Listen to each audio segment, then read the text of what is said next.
Hi friends, welcome to my channel simple cooking. ఈరోజు ఒక యమ్మీ రెసిపీతో వచ్చానండి. గోబీ మంచూరియా తయారు చేసే విధానాన్ని చూద్దాం రండి.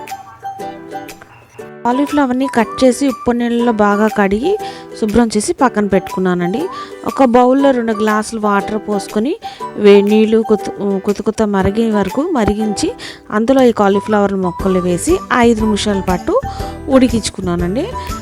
ఈ 5 నిమిషాల పాటు ఉడికిన తర్వాత చూడండి, ఇలా 5 నిమిషాలకు 60% ఉడికించుకోవాలండి. ఈ ఉడికిన మొక్కల్ని మనం వెంటనే చల్ల వాటర్లో వేయాలి. వేయడం వల్ల ఏంటంటే ఓవర్ కుక్ అవ్వకుండా ఉంటాయండి. ఒక 60% ఉడికించుకుంటే సరిపోతుంది. ఒక పొయ్యి మీద నూనె వేడి చేస్తూ పక్కన మనం ఈ తీసుంచిన కాలీఫ్లవర్ మొక్కలు బాగా వాటర్ నుంచి డ్రైన్ చేసి ఆ కాలీఫ్లవర్ మొక్కల్లో 2 స్పూన్లు కార్న్ఫ్లవర్, 2 స్పూన్లు మైదా, 1 స్పూన్ కారం, రుచికి సరిపడా ఉప్పు వేసి బాగా కలుపుకోవాలండి. నెమ్మదిగా కలపాలి. ఇది నెమ్మదిగా కలపకపోతే పువ్వు కదా, చెదురు అయిపోతే అది బాగోదు. ఇలా పువ్వుగా ఉంటే మనకి బాగుంటుంది స్ట్రక్చర్ చూడడం కూడా. ఇప్పుడు కొద్దిగా కడాయిలో ఈ కాలీఫ్లవర్ ముక్కలను వేసి వేయించుకోవాలి. ఒక క్రిస్పీగా వేయించుకోవాలండి. మరీ డీప్ క్రిస్పీగా క్యాబేజ్లా వేస్తే దీని టేస్ట్ బాగోదు. ఈ రకంగా గోల్డెన్ కలర్ వస్తే తీసేస్తే సరిపోతుంది.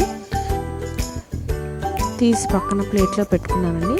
ఇప్పుడు ఒక గిన్నెలోకి 1 spoon soya sauce, 1 spoon vinegar, 1 spoon tomato ketchup, 1 spoon chilli sauce వేసుకొని బాగా కలుపుకున్నాను. ఇందులో 1 స్పూన్ కార్న్ఫ్లవర్ కూడా యాడ్ చేశానండి. ఇందులో కార్న్ఫ్లవర్కి సరిపడా ఒక స్పూన్ మాత్రం వాటర్ కలిపి ఒక చిక్కటి పేస్ట్లా తయారు చేసుకున్నాను. చూడండి, ఈ విధంగా ఒక పెద్ద ఉల్లిపాయ తీసుకున్నానండి. ఆ ఉల్లిపాయ సన్నగా తరిగాను. కొద్ది పచ్చిమిరపకాయలు, వెల్లుల్లి, అల్లం కూడా అలాగే సన్నగా తరుక్కున్నానండి.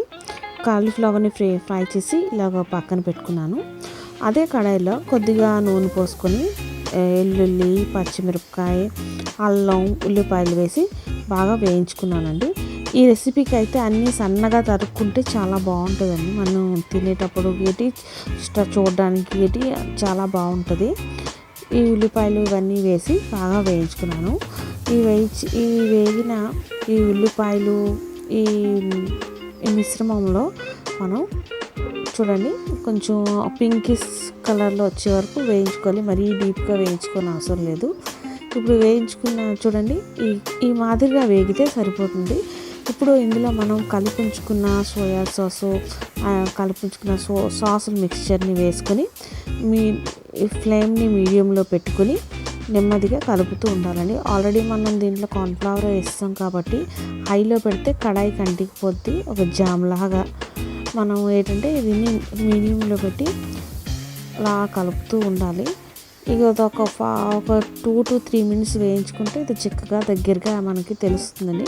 ఈ కన్సిస్టెన్సీ వచ్చాక ఇప్పుడు మనం ఫ్రై చేసి ఇప్పుడు ఇందులో మనం కాలీఫ్లవర్ ముక్కల్ని వేసుకొని బాగా కోట్ చేసుకున్నామండి. ఈ సాసెస్ది ఇలా కొంచెం పలుచగా ఉన్నప్పుడే వేయాలండి. మరీ థిక్గా అయిపోతే బాగోదు, అంటే కాలీఫ్లవర్ అబ్జర్వ్ అవ్వదు. ఇలా అయితే కొంచెం అన్నిటికీ కాలీఫ్లవర్ అన్నిటికీ పట్టి చాలా బాగుంటుంది. ఇప్పుడు రుచికి సరిపడా మనం ఉప్పుని వేసుకొని సాసెస్లో ఉప్పు ఉంటుందండి, చూసుకుని వేసుకోవాలి. ఉప్పుని వేసుకొని బాగా కలపాలి. చూడండి, 1 నిమిషం పాటు ఇలా కలుపుకుంటే సరిపోతుంది. ఇది ఫైనల్ టచ్గా కొంచెం కొత్తిమీర గార్నిష్ చేసుకొని ఒక 2 సెకండ్స్ ఇలా కలిపి స్టవ్ ఆఫ్ చేసేస్తే రుచికరమైన yummy street style gobi manchuria ready. మీకు ఈ రెసిపీ నచ్చితే ట్రై చేసి టేస్ట్ ఎలా ఉన్నదో అన్నది నా కామెంట్ బాక్స్లో కామెంట్ చేయండి. నా వీడియోని మీ ఫ్యామిలీ సర్కిల్లో, ఫ్రెండ్స్ సర్కిల్లో షేర్ చేయండి, సబ్స్క్రైబ్ చేయండి, నన్ను సపోర్ట్ చేయండి.